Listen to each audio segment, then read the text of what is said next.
El mercado nocturno se extendía como un laberinto bajo el cielo encapotado. Sus calles serpenteantes, iluminadas solo por la luz mortecina de faroles que parpadeaban al ritmo del viento. Era un lugar donde el tiempo parecía detenerse, y el bullicio cotidiano del día se transformaba en un susurro inquietante, como si el propio aire llevara secretos que nadie debía oír. Javier, un vendedor ambulante de antigüedades, había escuchado rumores sobre aquel mercado. Dicen que solo los que se atreven a cruzar sus umbríos senderos pueden descubrir tesoros que no figuran en ningún catálogo, objetos que arrastran consigo historias y maldiciones antiguas. Pero no fue eso lo que llamó su atención aquella primera noche. Fue la sensación profunda y palpable de que algo más habitaba allí,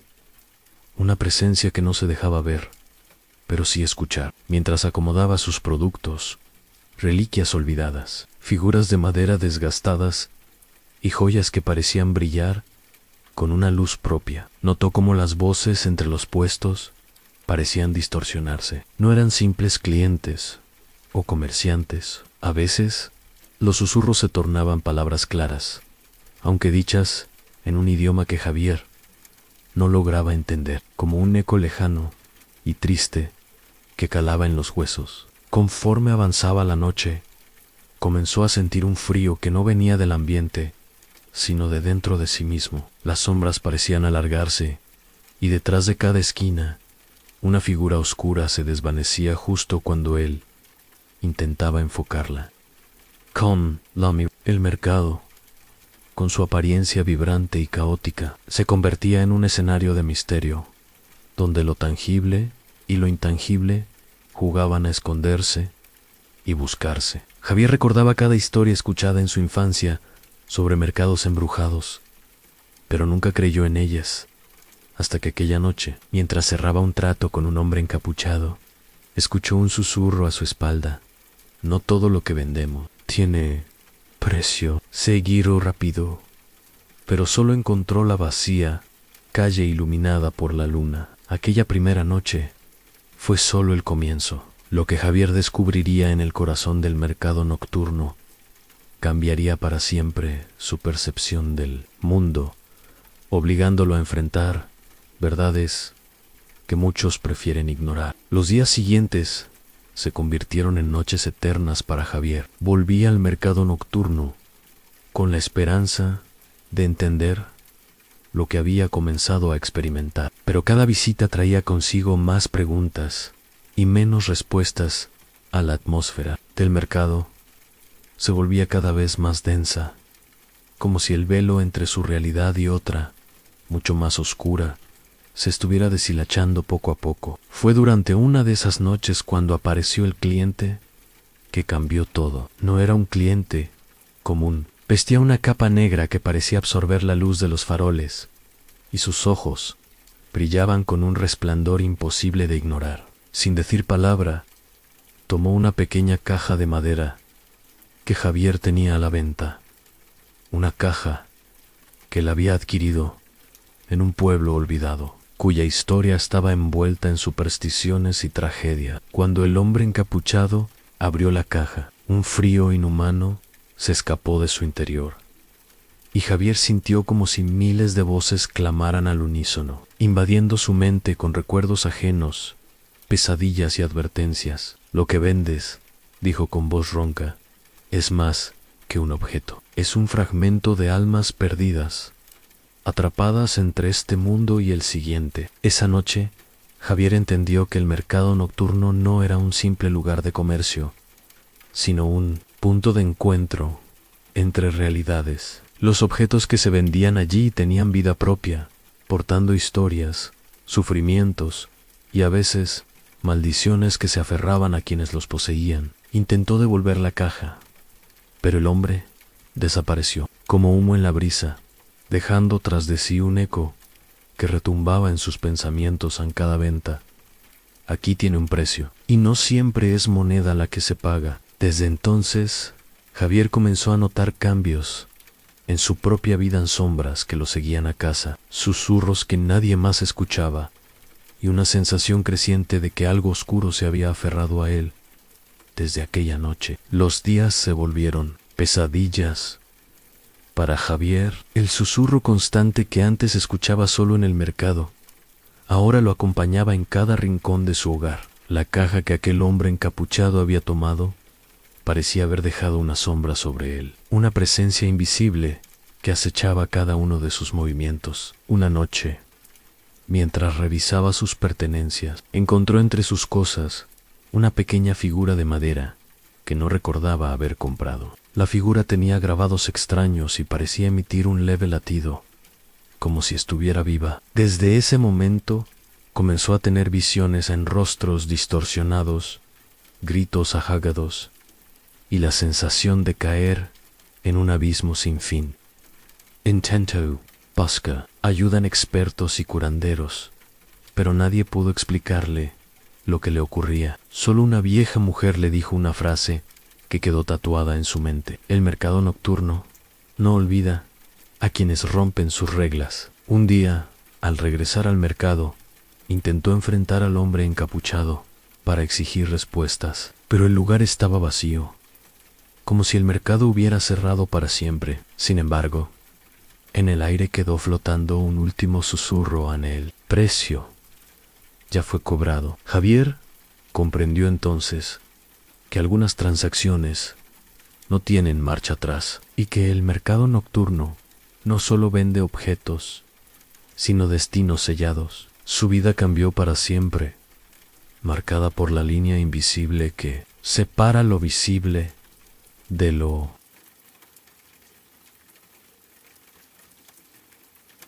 Trabajar de noche en un hospital no es para cualquiera. Las luces parpadeantes, los pasillos vacíos, el silencio que grita más que el bullicio de cualquier emergencia. Mi nombre es Ramiro, y durante más de 8 años fui guardia de seguridad en el Hospital Santa Brígida, un lugar viejo, con estructuras antiguas y un ala cerrada desde los años 80, donde antes funcionaba el pabellón psiquiátrico.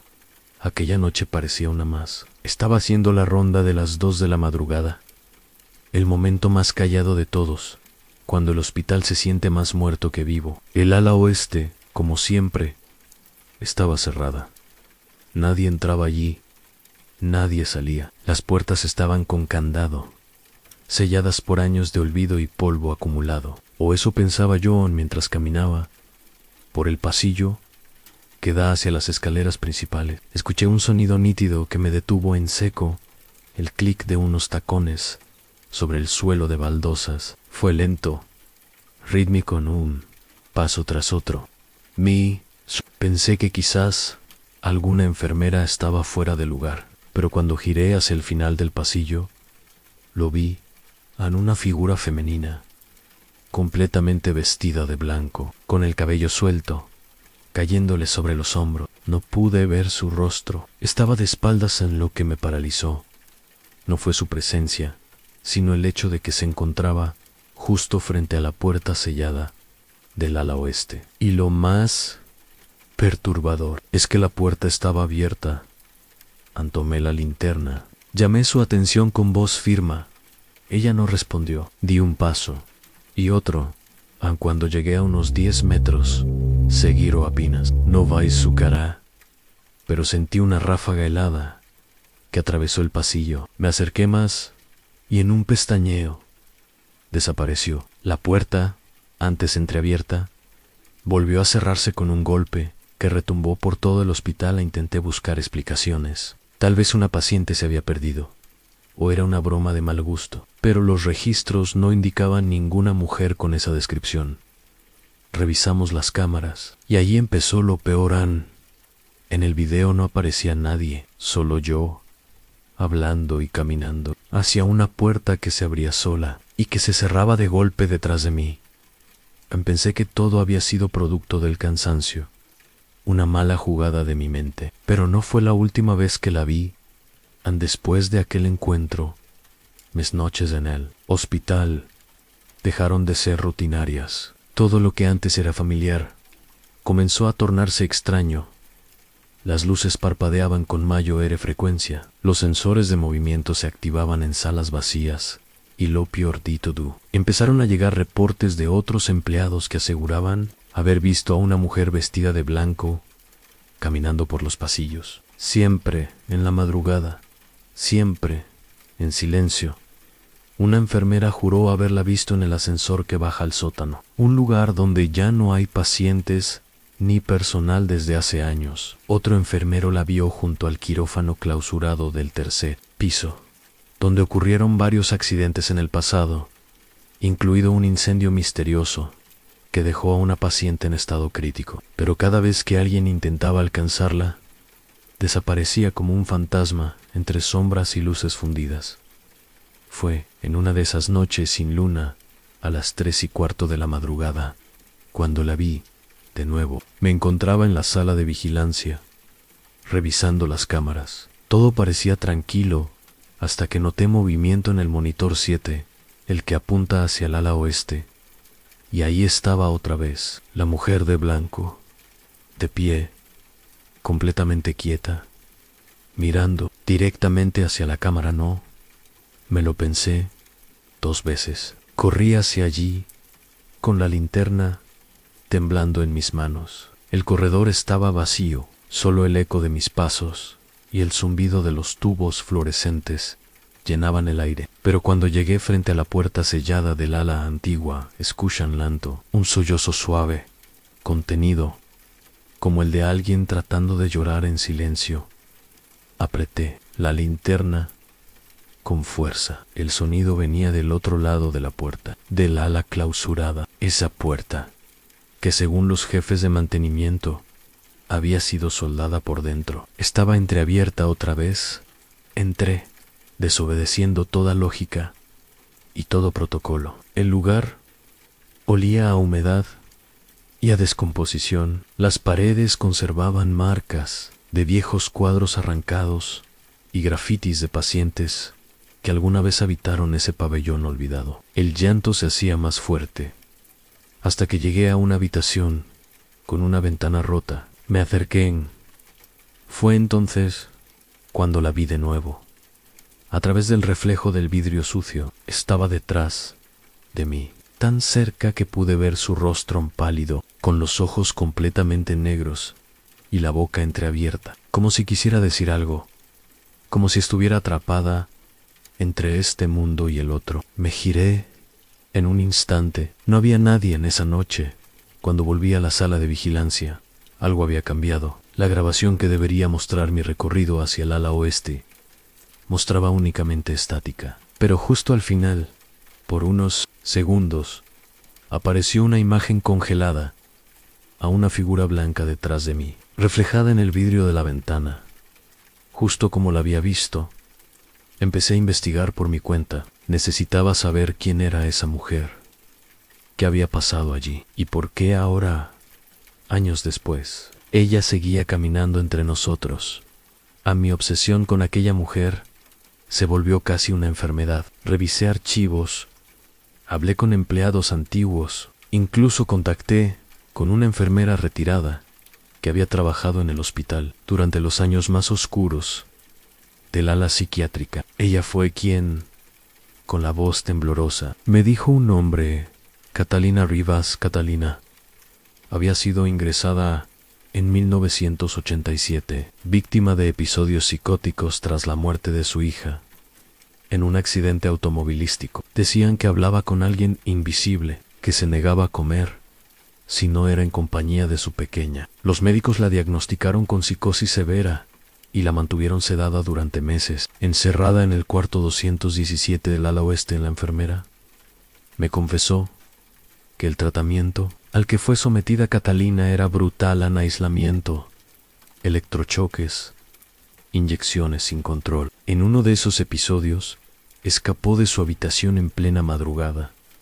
El personal tardó horas en encontrarla. Estaba en la azotea del hospital, vestida con su bata blanca, con los pies al borde. Dicen que repetía una y otra vez a mi niña: me llaman, ya no está sola ahí abajo. Luego, sin decir más, saltó. Su cuerpo fue encontrado en el patio trasero. Pero lo más extraño fue lo que dijo el celador, que lo recogió al el cadáver de Catalina.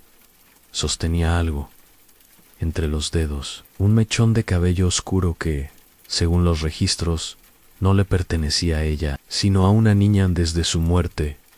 Se reportaron numerosas apariciones en los pasillos y habitaciones del ala oeste. Fue por eso que clausuraron esa parte del hospital.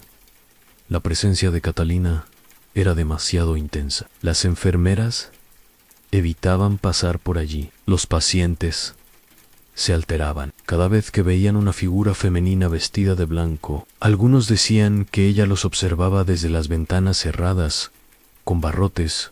Después de esa conversación, regresé al cuarto 217. La puerta ya no estaba sellada, estaba abierta, de par en par, como si me estuviera esperando. Entrée con el corazón desbocado. La habitación estaba intacta, cubierta de polvo y telarañas, pero en el suelo, dibujado con lo que parecía tiza, había un círculo, Y, en el centro. Una palabra escrita, una y otra vez. Mamá, sentí un cambio en la temperatura. El aire se volvió espeso, cargado de tristeza. Y entonces escuché su voz, no en mis oídos, sino dentro de mi cabeza. Anel se la llevó. Yo solo quiero volverme. Di la vuelta lentamente y la vi. Esta vez no huyó.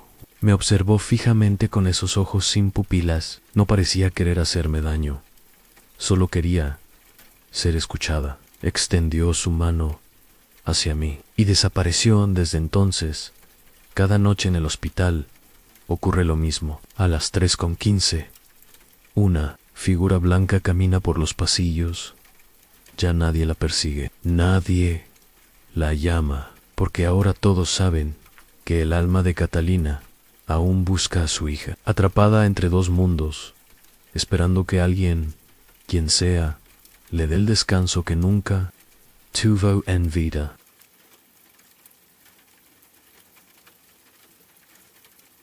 Mi nombre es Esteban y soy conductor de camión de carga. Aquella noche del 14 de octubre, mientras cruzaba una ruta secundaria del interior de la provincia, empezó una tormenta tan intensa que ni las luces altas ni el limpiaparabrisas a máxima velocidad podían con ella. Las gotas caían como proyectiles contra el parabrisas y el viento empujaba el tráiler con violencia. No había señal de celular y la radio solo soltaba un zumbido intermitente, como si algo la estuviera bloqueando. La carretera, solitaria como una tumba, se extendía frente a mí, pero algo no encajaba en los postes de luz que antes marcaban el camino. Ahora estaban completamente apagados, y no había ni un solo vehículo a la vista, solo el rugido de la tormenta y mis propios faros, iluminando una niebla cada vez más espesa. Fue entonces cuando lo vi, un desvío a la derecha, señalizado con un cartel oxidado y casi ilegible que decía San Lázaro to 4 kilómetros. Nunca había oído hablar de ese pueblo, y lo recorro todo desde hace años, pero entre quedarme varado en la autopista y buscar refugio, opté por lo segundo. Giré el volante y entré al camino de tierra, apenas visible bajo la lluvia. Tras unos minutos, vi las primeras casas, todas viejas, de arquitectura colonial, con tejas rotas, paredes agrietadas y ventanales tapados con maderas clavadas. Pero, lo más inquietante, no había ni una sola luz encendida. No se oía nada, ni perros, ni personas, ni motores. Nada. Avancé hasta la plaza principal. Había una iglesia al fondo, un campanario torcido y una fuente seca en el centro. Detuve el camión y salí, cubriéndome con la chaqueta. Golpeé la puerta de una tienda, luego de una casa, a nada en todo vacío. El silencio era tan denso que podía escuchar mis propios latidos. Volví al camión, desconcertado, pero cuando quise retomar el camino, descubrí algo aterrador en la carretera por la que había entrado. ya no estaba. Literalmente, no había rastro del desvío, solo árboles, lodo y oscuridad. Pensé que estaba alucinando, así que volví a encender el motor y di vueltas por las calles desiertas, buscando una salida. Fue entonces cuando lo noté. Algunas casas no estaban igual que antes. Una que recordaba cerrada tenía ahora la puerta entreabierta. Otra que parecía abandonada tenía una luz temblorosa en su interior, como de una vela encendida. Y de pronto escuché algo, un grito lejano, ahogado, como de alguien que pedía ayuda. La tormenta seguía cayendo con furia, pero el agua parecía no tocar las estructuras del pueblo, como si el lugar no estuviera del todo en este mundo. No lo sabía en ese momento, pero lo que acababa de hacer, entrar en San Lázaro, no fue un error cualquiera, fue una decisión que muchas personas habían tomado antes, y ninguna de ellas regresó para contar lo que vio. La lluvia golpeaba el techo del camión con un ritmo irregular, casi como si no fuera natural. Apagué el motor. La batería comenzaba a flaquear y mi teléfono ya no mostraba ni la hora. El lugar parecía distorsionar incluso el tiempo. Pensé en quedarme dentro del vehículo hasta el amanecer, pero había algo que me inquietaba profundamente. El grito que había escuchado era real y venía de la iglesia. No sé si fue por impulso, por miedo o por una mezcla extraña de ambas cosas, pero tomé la linterna del tablero y bajé del camión. La iglesia estaba a unos 100 metros, y cada paso que daba hacia ella parecía estirarse más de lo normal. El pueblo estaba cubierto por una neblina que no había estado allí minutos antes, como si quisiera tragarse las calles y mis huellas con ella. Al llegar a la puerta principal, noté que el campanario tenía una cuerda colgando hacia abajo. Estaba húmeda y podrida, pero parecía haber sido usada recientemente. La campana sonó una vez, no por el viento, por algo más. Empujé la puerta. Estaba abierta y un olor a madera húmeda, incienso viejo y carne en descomposición me golpeó, como una pared. Dentro, los bancos estaban destrozados, el altar cubierto con una sábana manchada y, al fondo, junto al púlpito, una figura encapuchada de rodillas.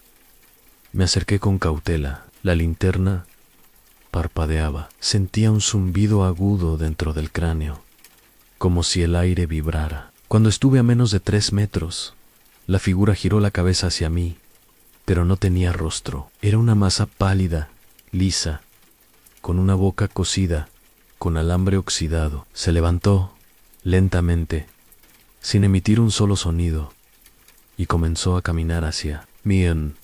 Retrocedí en pánico, pero la iglesia ya no era la misma. Los vitrales ahora estaban cubiertos con una sustancia negra que parecía moverse. Las paredes sangraban. No hay otra palabra. Sangraban. Salí corriendo. Me torcí el tobillo al bajar las escaleras del pórtico, pero no me detuve. El pueblo ahora estaba lleno de luces encendidas en casas donde no había nadie. Y lo más aterrador fue que escuchaba pasos a muchos, como si las calles, vacías hace minutos, ahora estuvieran llenas de gente que no quería que me fuera. Corrí hacia el camión. Las ventanas estaban empañadas y había marcas de manos en el vidrio. Dentro. Subí temblando, puse marcha atrás, aceleré sin pensar, pero no avancé ni 10 metros cuando los faros iluminaron algo frente a mí, en una fila de personas, todas con ropas antiguas, todas empapadas, todas sin rostro. Estaban de pie en silencio, bloqueando el camino. Y entonces uno de ellos levantó el brazo y apuntó hacia la iglesia. Al girar la mirada hacia atrás, vi el campanario, y en él, una figura colgando de la cuerda. Era yo, Wright. Me negué a aceptar lo que estaba viendo. Cerré los ojos, y cuando los abrí, ya no había nadie. Solo mi camión detenido. Solo el sonido lejano de la campana que volvía a sonar una vez más, marcando una hora imposible. Namba, sé cómo logré mantenerme consciente. Mi cuerpo temblaba. El frío parecía haberme calado hasta el alma, pero más allá del clima, lo que me helaba era la sensación de que algo dentro de mí ya no era el mismo, como si parte de mi voluntad y mi cordura hubiera quedado colgada en ese campanario maldito.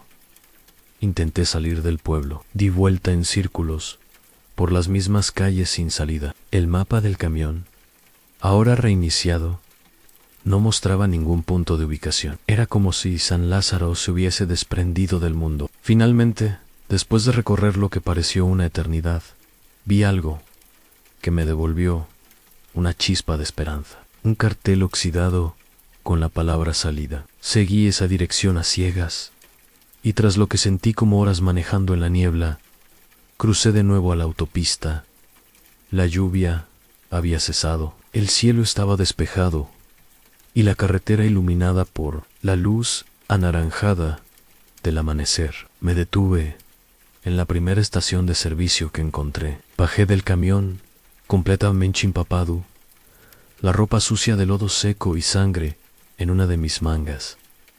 No recordaba haberme herido. Un empleado salió al verme. Tenía cara de espanto. ¿De dónde viene?, me preguntó, observando el estado en que me encontraba. Le dije que venía de San Lázaro.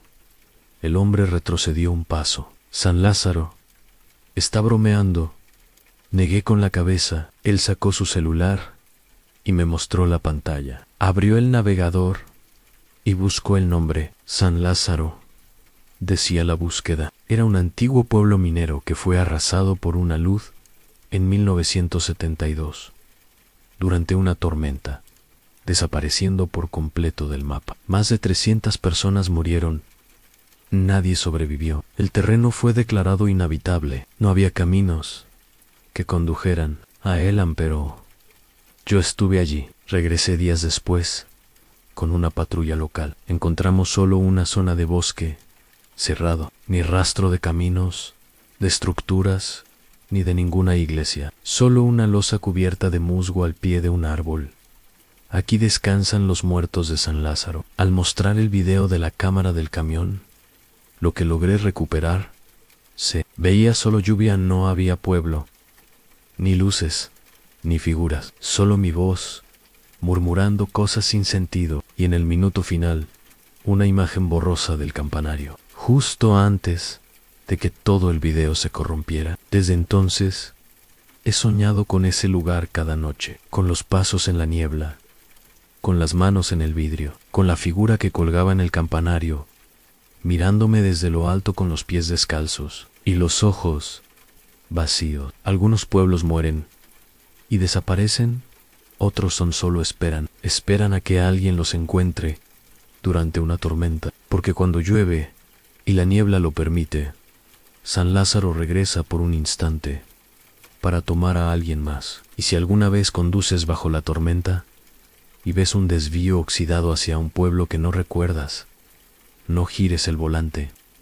No, si ese camino, no repitas mi error. Si has llegado hasta aquí, quiero felicitarte. No todos tienen la fortaleza para cruzar las puertas de lo desconocido y escuchar hasta el final historias que pocos se atreven a contar. Lo que escuchaste esta noche no es solo un desfile de leyendas, son ecos de algo más grande, fragmentos de un mundo que existe justo al otro lado de lo que nuestros ojos pueden ver, desde el mercado nocturno, donde los objetos cargan con maldiciones, hasta la figura blanca que aún camina por los pasillos del hospital que jura haberla olvidado, y el pueblo maldito que regresa con la tormenta para reclamar lo que el olvido no logró sepultar. Todas estas historias tienen algo en común. Nos recuerdan que lo más aterrador no es lo que grita, sino lo que susurra, lo que espera pacientemente, lo que se oculta en lugares donde nadie más mira. Ahora te invito a que demuestres que estuviste aquí, que fuiste uno de los valientes Deja en los comentarios la frase yo caminé con las sombras. Esa será nuestra contraseña secreta, el sello que nos une a quienes no tememos mirar de frente lo inexplicable. Así podré saber que formas parte de este círculo de oyentes que no se asustan fácilmente. Tu comentario no solo me ayuda a encontrarte entre los miles que pasan por aquí, también impulsa este canal a crecer. Así como un farol encendido en la niebla ayuda a guiar a los perdidos, tu like, tu comentario y tu suscripción son las luces que mantienen con vida este rincón de oscuridad compartida. Comparte este video con otros que, como tú, buscan verdades escondidas entre mitos, que se atreven a creer, que quieren saber qué hay detrás de los ruidos en la noche, de las puertas que se abren solas, de los caminos que no aparecen en los mapas. Y recuerda, aquí en este canal, cada historia que contamos deja una marca.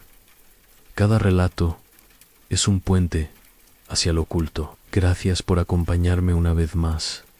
Apaga las luces, cierra bien las puertas y duerme.